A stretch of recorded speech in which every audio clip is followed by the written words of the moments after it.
Despite the disappearance of the Connaught, the continued teething troubles of the BRM, and the inability of Cooper seriously to compete with single camshaft engines limited to 1.9 litres capacity, the British industry took a tremendous step forward with the four-cylinder Vanwall, sponsored by Tony Vandervelde and developed with blood and tears by a small team of devoted engineers. They were the fastest cars in the opening meeting of the year at Syracuse, finished second to Fangio's Maserati at Monaco, and were victorious on July 20th in the European Grand Prix held at Aintree.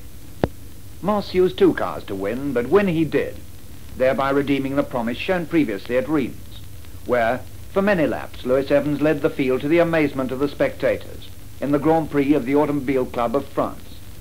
And then, after a rather poor display on the Nürburgring, the Vanwall, with Moss up, beat Fangio by sheer pace at Pescara and on the Monza circuit. So the year ended with Vandervelde acknowledged as the owner of the fastest Grand Prix car in the world. And the year ended also in the retirement of Fangio as world champion in his 46th, 47th, 48th, 49th and his 50th year, and acknowledged as unbeatable given similarity of cars. Acknowledged indeed after his virtuosity on the Nürburgring, where he beat his younger rivals Hawthorne and Collins after a pit stop and breaking the record on every flying lap, as the greatest racing driver the world has yet seen. Earlier in the year, at Monaco, he had threaded his way past the pile-up in which Moss, Collins and Hawthorne were embroiled, and shown his sympathetic mastery over his mount as it lapped the tiny town circuit, with exhaust reverberating against the houses, walls and tunnels, like this.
In 1958, a British driver, Mike Hawthorne, was acclaimed world champion for the first time, and it was a British car, the Vanwall again, which was clearly the fastest in the world.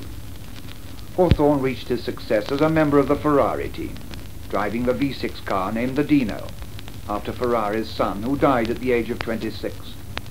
And by now the chassis also was an original product, at once smaller and lighter than the Lancia designs which had preceded it.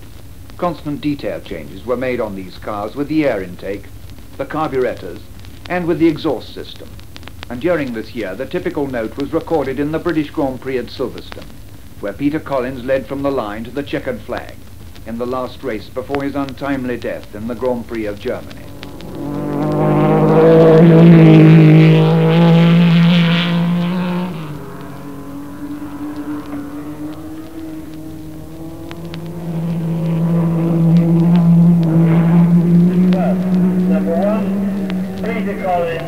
Ferrari.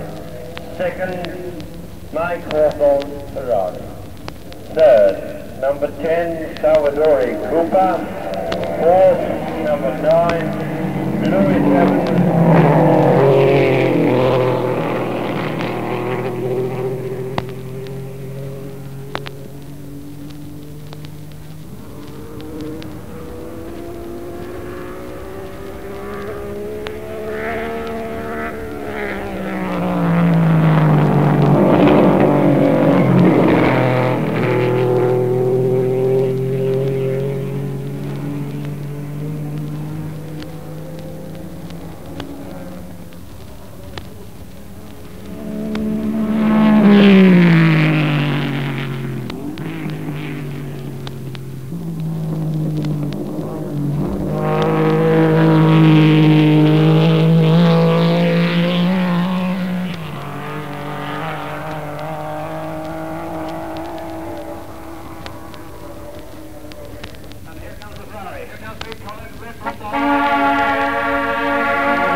but they had won twice earlier, at Zandvoort and on the very fast circuit at Spa, with this clamorous accompaniment.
They were successful subsequently in 4 successive races in Germany, Portugal, Italy and Algeria, so that out of the 8 Grandes Épreuves of 1958 they were headed only twice.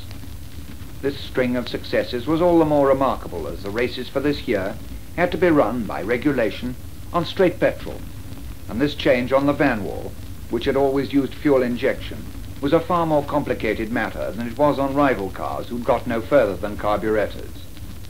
Indeed, at one moment it looked as though the van walls would be out of racing, in a year wherein BRM showed much better form. At Monaco, Berra actually led the race for a long time in the BRM.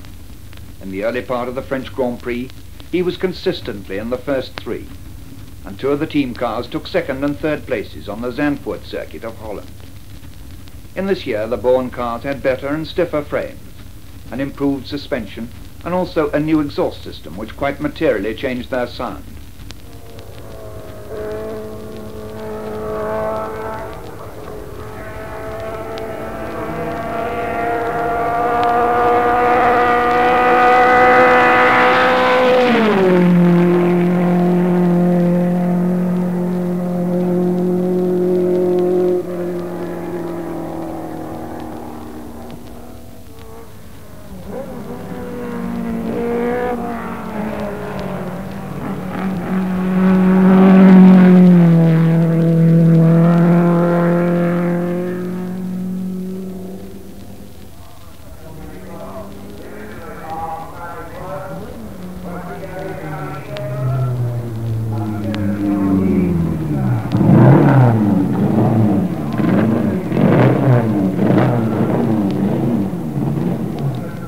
But Coopers were the real surprise, as they still had to make do with an engine which gave away 10% in engine capacity.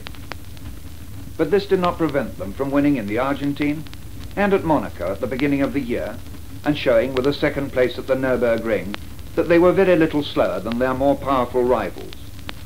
Their little engines were contrastingly quiet. Here is the comparative whisper of Salvadori's car as he holds off Stuart Lewis Evans' van wall to get 3rd place in the British Grand Prix.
Even when in 1959 they obtained from Coventry Climax power units with full 2.5 litre capacity, they were quiet as racing cars go. But if they did good by stealth, good they certainly did, being beaten but twice in the 1959 season by the more sophisticated Ferraris with 4 overhead camshafts, who were able to deploy their superiority and sheer maximum speed on the banked Arvis track and on the somewhat artificial road circuit at Reims. The Ferrari at full chat is an impressive sound.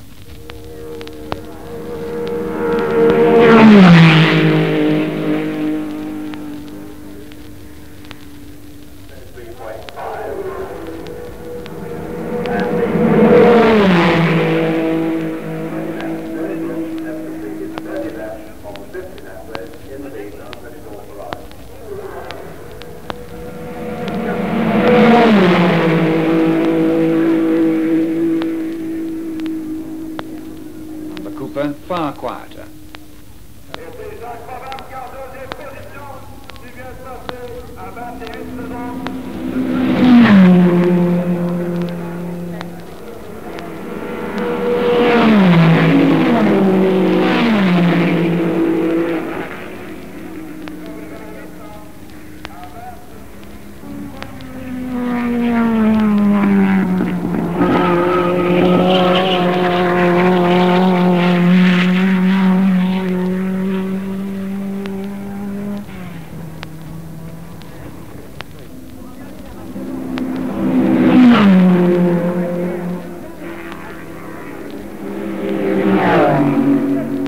Lotus used the same engine from Coventry Climax as the Cooper, but being placed ahead of the driver, it has a different shape of exhaust system and a longer tailpipe, and makes therefore a noticeably different noise.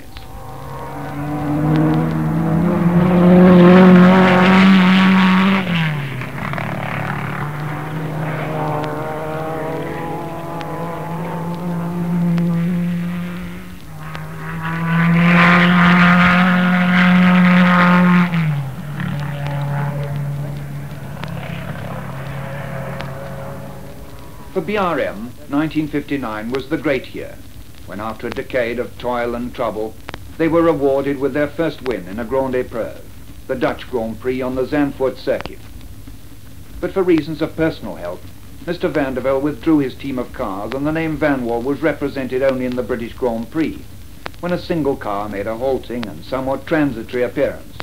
On the credit side of the balance sheet, Mr. David Brown put in a team of Aston Martin Grand Prix cars for many of the events.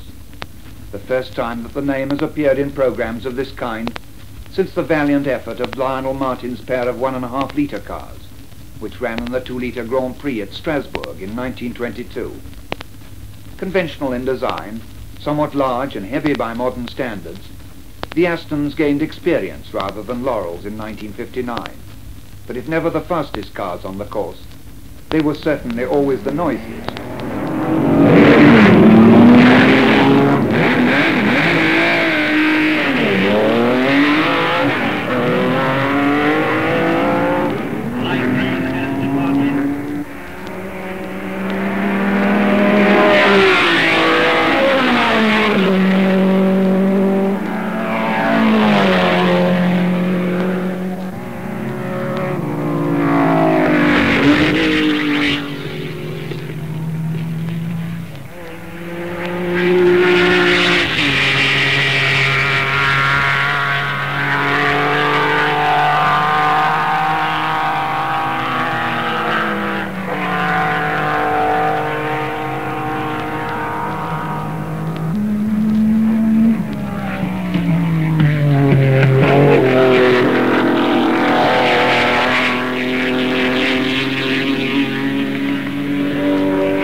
For 1960, Lotus have put the engine behind the driver to very good effect, and it now sounds quite different.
Aston Martin, by contrast, keep to the classic design.